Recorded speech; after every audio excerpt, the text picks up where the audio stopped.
ماڑی Indus میاوالی میں الفجر institute کی تعارفی تقریب میں سابق چیئرمین FEC ڈاکٹر مختار احمد CEO لین ایجوکیشنل فاؤنڈیشن علامہ سید افتخار حسین نقوی سمیت ضلع بھر کی سیاسی سماجی اور تعلیم سے وابستہ شخصیات نے شرکت کی۔ تقریب کے مہمان خصوصی سابق چیئرمین FEC ڈاکٹر مختار احمد، تحریک انصاف کے سینئر رہنما طاولہ خان شارخیل، MP امین اللہ خان، تحریک انصاف ملک کے صدر ملک عنایت سکندر سمیت تعلیم سے وابستہ اعلیٰ شخصیات نے شرکت کی۔ تقریب سے خطاب کرتے ہوئے معاون خصوصی CEO لین ایجوکیشنل فاؤنڈیشن پروفیسر ذوق اختر صاحب نے کہا کہ ہمارا ادارہ صرف ڈگریاں نہیں دے گا بلکہ یہاں سے بچوں کی بہترین تربیت بھی ہوگی۔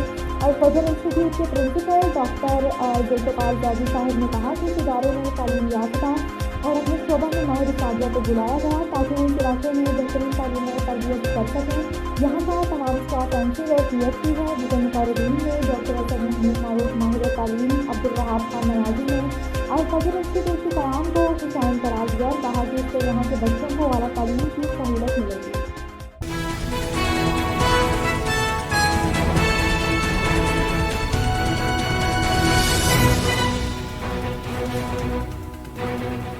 پاکستان مسلم لیگ نون آزاد کشمیر کے ٹکٹ ہولڈرز اور ممبران اسمبلی کا اسلام آباد میں اہم اجلاس۔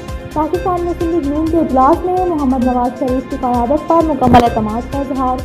آزاد جموں کشمیر کے ٹکٹ ہولڈرز امیدواران اسمبلی کا غیر رسمی اجلاس اسلام آباد میں منعقد ہوا، جس میں سردار طاہر انور خان، راجہ نصیر احمد خان، سید شوکت علی شاہ، چودھری ذیشان علی، چودھری محمد سعید، سردار فاروق احمد طاہر، کرنل ریٹائرڈ وقار احمد چودھری، محمد اسماعیل، چودھری محمد اسحاق نے شرکت کی۔ اجلاس کے شرکاء نے ایک قرارداد کے ذریعے مسلم لیگ نون کے قائد میاں محمد نواز شریف، صدر پاکستان مسلم لیگ نون میاں شہباز شریف اور صدر مسلم لیگ نون آزاد کشمیر راجہ محمد فاروق حیدر کی قیادت پر مکمل اعتماد کا اظہار کیا۔ شرکاء اجلاس نے کہا کہ میاں محمد نواز شریف اور راجہ محمد فاروق حیدر خان کی قیادت میں آزاد کشمیر کے اندر مسلم لیگ نون کی حکومت نے اپنے دور میں عینی ترامیم کر کے بڑے اقدامات کیے اور ترقیاتی بجٹ کو 11 سے بڑھا کر 28 ارب تک پہنچایا۔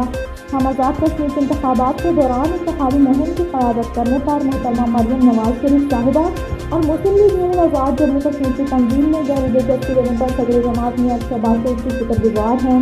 اجلاس کے شرکاء نے پاکستان مسلم لیگ نون کی مرکزی قیادت سے مطالبہ کیا کہ آزاد کشمیر میں موجودہ مرکزی تنظیم کو برقرار رکھتے ہوئے یونین کونسل سے لے کر ضلعی سطح تک پارٹی کی تنظیم شروع کی جائے۔ پاکستان پیپلز پارٹی کے مرکزی رہنما سابق اپوزیشن لیڈر قومی اسمبلی سید خورشید شاہ نے کہا ہے کہ موجودہ حکومت کی نامی سے معیشت تباہ ہو گئی ہے، بڑھتی مہنگائی سے عوام تنگ آ چکے ہیں۔ تحریک انصاف کی حکومت ناکامی کے بعد انتقامی سیاست پر اتر آئی ہے۔ اس سے پوچھو کہ کوئی ایک بھی وعدہ پورا کیا؟ کہاں گئے 50 لاکھ گھر؟ کہاں گئے 1 کروڑ نوکریاں؟ کہاں گئے ڈالر کو کم کرنے کا وعدہ؟ میں نہیں کہتا، ذرا غور سے سن لو اور نہ سنو، مگر یہ آپ کے اوپر پابندی ہے، اللہ اور اللہ کے رسول کی طرف سے پابندی ہے کہ سچی باتیں لوگوں تک پہنچائیں، دروازہ کھٹکھٹا کے پہنچائیں۔ کہتا تھا کہ 1 ڈالر کی قیمت بڑھے گی تو حکمران بڑا چور ہوگا۔ اب بتائیں 75 روپے ڈالر کی قیمت بڑھ چکی ہے، یہ کتنا بڑا چور ہوگا؟